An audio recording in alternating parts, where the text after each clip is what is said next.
हाय आणि जय श्रीराम मित्रांनो. सकाळ सकाळी उठल्यानंतर पहिले घेतलो बघा चहा, कारण चहा घेतल्याशिवाय आपल्याला कोणतंच काम सुचत नाही. आणि आपण थांबतो बघा मोगा धाब्यावर डेली सर्व्हिस. इथं आंघोळ वगैरे घेतलो आणि याचा मस्तपैकी फर्स्ट क्लास लावलो बघा गंध, कारण गंध लावल्याशिवाय आपल्याला करमत नाही. आणि बघा कसा एकच नंबर दिसतो.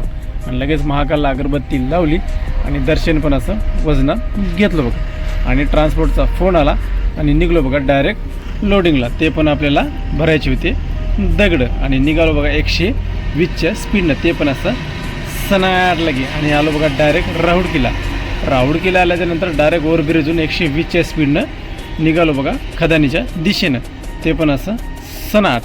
आणि डायरेक्ट पोहोचलो बघा खदानीमध्ये, कारण आपल्याला इथून करायची होती दगडाची लोडिंग. कारण लोक पण कमेंटमध्ये विचारत होते, मागचा पण ब्लॉकमध्ये आपण घेतलं होतं, दगडं भरलेले दाखवली होती. आणि हे बघा डायरेक्ट दगड, कारण बरेच जण म्हणतात भाऊ या दगडाचं काय होते, आपण तुम्हाला नेक्स्ट ब्लॉकमध्ये दगडाबद्दल सांगू. आणि लगेच मामा आले, कारण इथं पण असं काहीच भेटत नाही खायला.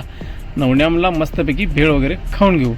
आणि लगेच भेळ पण घेतली. आणि हा भाऊ पण असा लोडिंग करायला एकदम व्यस्त झाला होता बघा. लगेच हे बघा माय जिगुरूचा नजारा. आणि हे बघा अशी वजनात भरली बघा गाडी. आणि तेवढ्यात पण मी असं भेळ पण असं खाऊन घेतलो. आणि फायनली आपली गाडी झाली बघा लोड.